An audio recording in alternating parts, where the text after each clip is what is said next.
We're going to start off with a tribute that and an award for Janice Raymond, who's an incredibly significant radical feminist writer, theorist, activist, and we've got a video for that, so we're going to play that now. I'm delighted to be here today to talk about the Lifetime Achievement Award for Janice Raymond. Janice Raymond wrote the first radical feminist critique of men's gender identity politics and practice in her book, The Transsexual Empire, in 1979. And this formed a foundation for all the feminist politics challenging gender identity that have happened since. Her book is the inspiration of all our radical feminist activism and analysis.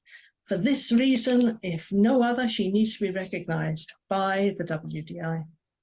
I didn't know her at the time that she did that book, though I knew and loved the book. I didn't meet her until 1985, when I went to the US to live for a year and was lucky enough to meet a woman who I much admired. She was one of the most celebrated lesbian feminist theorists in the US by that time, and her next book, A Passion for Friends from 1986, became a mainstay of lesbian feminist theory and politics. We were both involved at that time in resisting the promotion of sadomasochism in the lesbian feminist movements. We did not win. In the 1990s, Jan and I were connected in the campaign to abolish prostitution. I set up a branch of the organization Coalition Against Trafficking in Women in Australia, and Jan became a director of CATWA in the US. So we had quite a bit to do with each other, meeting in places like Korea for speaking gigs or New York for the CEDAW conference, for instance. Janice wrote many very important books, including one on surrogacy and one on prostitution, and most recently, one which updates her work on gender identity politics, Doublethink, in 2021.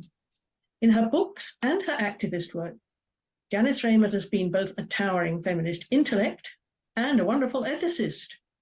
In 1996, we both spoke at a conference in Brighton, UK, on violence against women. After she spoke, I said to her that she was a crucial ethical voice, and she was kind enough to say to me, "So are you," and I have never forgotten, and I'm grateful to her for that. WDI would like to acknowledge the huge importance of her decades-long career in feminism and the debt we owe to her work in this award today, and that includes the debt that I owe her myself. Thank you, Sheila. I'm very grateful to Janice Raymond for writing the Transsexual Empire specifically. It's personal. In the late 1990s, her book provided me with a kind of lifeline that I needed at just that time. I was on the board of an LGB organization in suburban New York, and the T wanted to join with the LGB, along with pedophiles and sadomasochists. So there was a move to introduce T, P, and SM. Then, before the board could make any decision on the matter, a young man showed up at our lesbian rap group, and it was a gut punch. It felt like an invasion and a violation. But I didn't feel that I had the words to oppose it effectively. And also, I was a little confused. I wondered, for instance, whether there might be a positive value in at least removing the connection between gender and sex. As it turns out, by abolishing sex, but I wondered if there was some positive value in it. I was confused and a little inarticulate. Also, I had no idea at this time, my life was full, and I had no idea that there was a movement, or that this invasion was happening at other LGB centers or in other countries.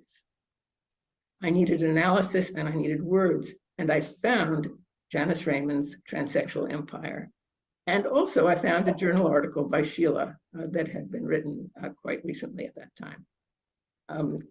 And I was so happy. I was so happy to find them both. It really, I keep saying lifeline, that's what it felt like. We discussed it all in our lesbian rap group. And sadly, and as it still is, lesbians were split. But it was about half and half. But, you know, thanks to Janice Raymond and thanks to Sheila Jeffreys, we were able to put up a good fight. We made good arguments. And we did manage to keep out the pedophiles and the sadomasochists at that time, but we lost on transgender. Thank you, Janice Raymond, for leading this fight.